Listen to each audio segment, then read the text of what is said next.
Hello বন্ধুগণ, তোমার আমি রমেশার কী হয়েছিল যে তাকে হত্যা করা হয়েছিল। তারপরে বাইরে স্কুলে আমার একটা মেয়ে ছিল সাবিক, সে পরীক্ষা দিচ্ছিল, মানে সে অসুস্থ ছিল, মানে হত্যা করেছিল, যেটা বুঝিনি। আর তার খাতায় নেই। তারপরে তার প্রিন্সিপাল বাজেভাবে গালিগালাজ করে, তার পরিবারকেও তাকে ছাড় দেয়নি। আর তাকে লিটারালি কান ধরে পুরো জায়গা ঘুরিয়েছে, পুরো ফ্লো, স্পেশালি ছেলেদের রুমে, যেটা মোটেও ঠিক না। আমি কেমনে পারি এত ক্লাস 10-এর আপুকে এদেরকে অপমান করতে? সবাই অসুস্থ ছিল, হাতে ঘাড় ঘোরানোর তো কোনো দোষ না। আমার তো মাঝে মাঝে হাতে ঘাড় ঘোরাই দেখার জন্য না, আমি জিজ্ঞাসাবাদের জন্য যে আমি কোনটা করে সেফ থাকবো নাকি, আমি কি বসে যাবো নাকি, রেস্টরুমে যাবো, সিক রুমে যাবো যদি আমি অসুস্থ হয়ে যাবো, ওয়াশরুমে যাওয়া যাবো কি না, টাইম আছে কিনা, ওগুলো জিজ্ঞাসা করা যায়। কর্তব্য সেটা জিজ্ঞাসাবাদ করা যায়, সেগুলো করা যায় না। আমার ওখানে অনেক অভিযোগ আছে যে ওখানে অনেক বাচ্চাদেরকে খাবার পিটানো হয়। দেখা যাচ্ছে ছেলে ক্লাস দিতে পারে, তার পুরো বডি ফুলে গিয়েছে, সেখানে মেরেছে লাঠি দিয়ে, সে পড়া পেরেছিল, ওটা ঠিক না। আমি যেমন অনুভব করেছি, আমি নিজেও না করেছিলাম যে একটা বাচ্চাকে সে এমন করলো। আমি নিজেও একটা মেয়ে, আমি নিজেও স্কুলে পড়ি, কিন্তু তার মধ্যে ঠিক না। তার মধ্যে রামজান আমার একটা মেয়েকে মেরে ফেলা হয়েছিল, মানে তাকে কি আমি জানি না লোকটা কে বা কী, কিন্তু সে নামের সঙ্গে কী করে দেবে জানি না, শুধু জানি যে তার জুতা পাওয়া কিছু তার মাদার্স যাচ্ছে বারবার নক করছিল। কিন্তু তারপরে যখন সে লাস্ট ফ্লোরে যেখানে নামিয়ে ছিল সেখানে নক করে, অনেকক্ষণ পর যতক্ষণ হয় তখন সে চায়, তখন সে দেখেছে নামিসার মাথা কাটা, একটা বাটিতে রক্ত বেরোচ্ছে, একটা বাড়ির খাতে ছিল, অন্য একটা রুমে একটা খাতে নিচ্ছে রক্ত ঘষা। আমি কী করে সে একটা বাচ্চাকে যে 8 বছরে গলা কাটতে পারে, আর তাছাড়া একটা 8 বছরে বা আমাদের মতো শিশুর মধ্যে যে মেয়ে, তার মধ্যে আমার কী আছে যে একটা হইতে ফাঁপি, আর কোন সাহসে একটা টিচার একটা বাচ্চার গায়ে হাত তুলে কি তারা লজ্জা লাগে না? স্পেশালি মেরে ফেলতে লজ্জা করে না, শিশু গায়ে হাত তুলতে বা মেরে ফেলতে এই দুজনে লজ্জা করে না? দেখি মোটেও মজা কী আছে, মোটেও ঠিক না। আমি তাদের জন্য মৃত্যুদণ্ড করে ফেলেছি, তাদেরকে সেভাবে শাস্তি দেওয়া। আমি তাকে যে মেরেছে তাকে ঠিক সেভাবেই মারা, বা সেভাবেই মৃত্যুদণ্ড দেওয়া, সেভাবেই মেরে ফেলা, যেভাবে সে তাকে মেরেছিল।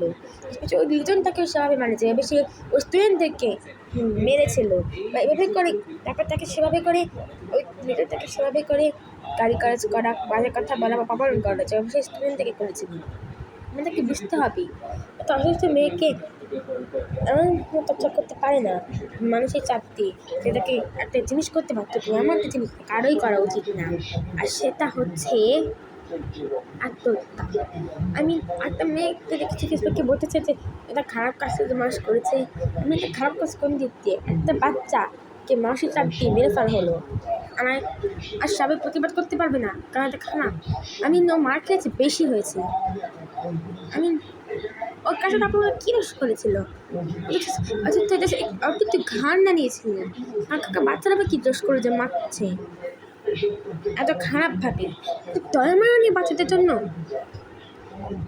এই লোক অপদার্থ, এই তার মধ্যে শিশু ধর্ষণ, তার মধ্যে 7 দিনের মধ্যে রামসার হত্যা ধর্ষণ মামলা বিচার শেষ হবে স্বরাষ্ট্রমন্ত্রী, কিন্তু কখন সেটা জানি না, তো হয়তো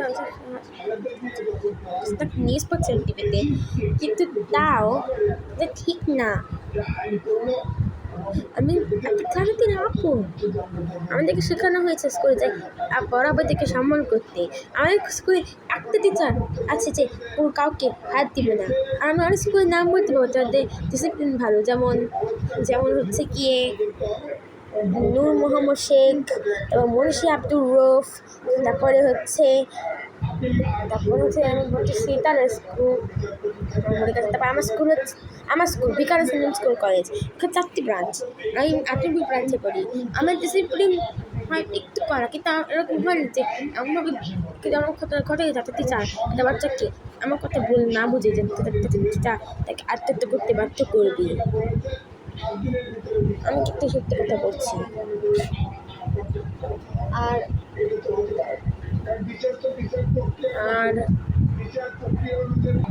এই মার কাছ থেকেই জেনে এসেছি হলি ক্রস, এগুলো আছে ডিসিপ্লিন আছে, এগুলো অনেক ভালো। লোক কখনো একটা ঘটনা করতে যে তারা খারাপ কথা বলেছে বা কোনো না বুঝে অপমান করেছে। আমি একটা বাচ্চাকে কান ধরে পুরা 28টা বাচ্চাকে কান ধরে পুরা স্কুল উপরে নিচে ঘুরিয়ে বা ছেলের সামনে এরকম করে ঘুরিয়ে তাদের ক্লান্ত হলো না, প্রিন্সিপালের কাছে নিয়ে গেলো, প্রিন্সিপালকে দিয়ে থাপ্পড় দিল আর তার পরিবারকে অপমান করলো। তোমার যদি ইয়া করতে হয় তাহলে আমাদেরকে সাথে বকাতো, আমাদের পরিবারকে কেন অপমান করতে হবে, আমাদের কী বা কেন অপমান করতে হবে? আমি মানছি এই রাইসগুলো পড়ি না, কিন্তু আমারও একটা মেয়ে, আমিও নিজের চয়েস করে চলতে হবে। আমাদের বাচ্চাদের জীবনও আছে, আমাদের বাচ্চার অধিকার আছে। এমন না যে আমরা স্টুডেন্ট বলে আমাদেরকে খাটানো যাবে, মানা যাবে, এর মধ্যে কাজ করা যাবে, কারণ আমরা প্রতিবাদ করতে জানি না, কিন্তু আমরা জানি দরকারি। আমি কারো সব পরিবারে মেয়েরাও কারণ জানি না, আমাদের খাতা দেখে তবু মনে তো পেতে হবে দেবো না, তা বোঝা এতটা কঠিন না। আর তাছাড়া আমি একটা কথা বলতে চাই যে এই জয়িতা যেমন রামিসার হত্যা আর এই সাবিকুন নাহার আপুর হত্যা বিচার হবেই হবে, আর এবার বিচার আমার তাই লাগবে। কারণ একটা মেয়ের গায়ে হাত তোলা, অপমান করা কোনো কারণ ছাড়া, না বুঝে বা একটা মেয়েকে কোনো কারণ ছাড়া হত্যা করা খারাপভাবে, নৃশংসভাবে মোটেও ভালো না। আমি বলছি একটা মেয়ে, একটা 14 বছর ছেলে ক্লাস 8 পড়া বাচ্চা মেয়ে হিসেবে, কারণ আমি কেয়ার করি, আমি নিজেও বাড়তে পছন্দ করি, আমি একটা যৌতিক হোক করছি তোমরা বুঝবে, আমি হোক করছি তোমরা আমার হয়ে আনন্দটা না করলে ওদের জন্য করবে। আমি হোক করছি তো আমি একদিন প্রতিবার তার মতো বড় হবো, তারপরে তো বিদায়।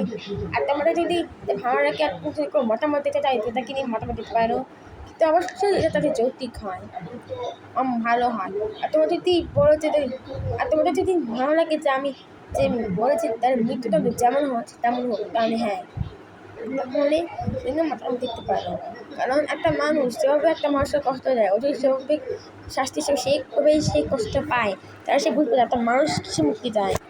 কারণ যদি দিত না ওই হত্যাকারী মানুষের হত্যাকারী যদি সেমভাবে একইভাবে সেই মাইরটা পায়, অপমানটা পায় বা সেভাবে মৃত্যুদণ্ড হয়, যেভাবে তারা আনুষাকে বা সাবিকাকে করছে, তারা তখন বুঝবে যে ওদের দুজনে কী পরিমাণ কষ্ট হচ্ছে না, কী পরিমাণ জিনিসের মধ্যে গিয়েছিল একটা ছোট্ট শিশু হয়ে। তারপর তো শিশুর কাছ থেকে না খারাপ আমি বুঝতে পারি না মানুষকে না, কিন্তু আমি জানি যে তোমরা বুঝবে। সো বাই, আমি জানি যে তোমরা বুঝবে, কারণ আমি জানি না বুঝবে। আর মতামত বলবে না।